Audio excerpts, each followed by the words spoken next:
उत्तर प्रदेश में कांग्रेस को झटका लग सकता है। सहारनपुर से कांग्रेस के 62 लीडर इमरान मसूद समाजवादी पार्टी में शामिल हो सकते हैं। इमरान मसूद ने अपने हामियों की आज मीटिंग बुलाई है, जिसमें आइंदा की हिकमत अमली वज़े की जाएगी।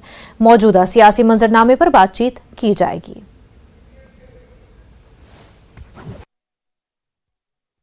उत्तर प्रदेश में चुनाव की घोषणा हो चुकी है। सहारनपुर में दूसरे चरण में चुनाव होंगे, यानी 14 फरवरी को। हमारे साथ में पश्चिमी उत्तर प्रदेश के गद्दावर नेता इमरान मसूद हैं। उनसे जानते हैं अब वो कौन सी पार्टी के झंडे तले चुनाव लड़ेंगे। इमरान जी, आपका न्यूज़ 18 में स्वागत है। धन्यवाद साहब। देखिए, मैंने कार्यकर्ताओं की मीटिंग बुलाई है और कार्यकर्ताओं की मीटिंग के अंदर हम साथियों से मशवरा कर करके निर्णय लेने का काम करूँगा। उत्तर प्रदेश की वर्तमान राजनीतिक परिस्थितियों पर कार्यकर्ताओं के साथ चर्चा करेंगे। जो दिखाई दे रहा है, जिस प्रकार से उत्तर प्रदेश के अंदर जो लड़ाई बन रही है, उस लड़ाई के अंदर हम भारतीय जनता पार्टी को शिकस्त देने का काम करें, उसके लिए रणनीति बनाने का काम करेंगे। तो आपकी किस बात पर सहमति बनी है समाजवादी से?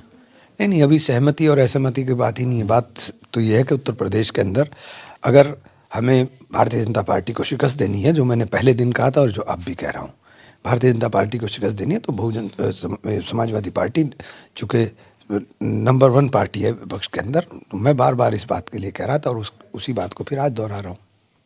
तो सीधा सवाल करूँ, कब ज्वाइन कर रहे हैं? देखिए, कार्यकर्ताओं से बैठक कर करके, सब साथियों से मशवरा कर करके फिर निर्णय लेने का काम करूँगा। इमरान मसूद का साफ तौर पर कहना है कि कार्यकर्ताओं की मीटिंग जो है अपने निवास पर, उसके बाद यह फैसला लेंगे कि किस दिन उनको ज्वाइनिंग करनी है। कैमरा पर्सन विकास के साथ देवेश त्यागी, न्यूज़ 18 सहारनपुर।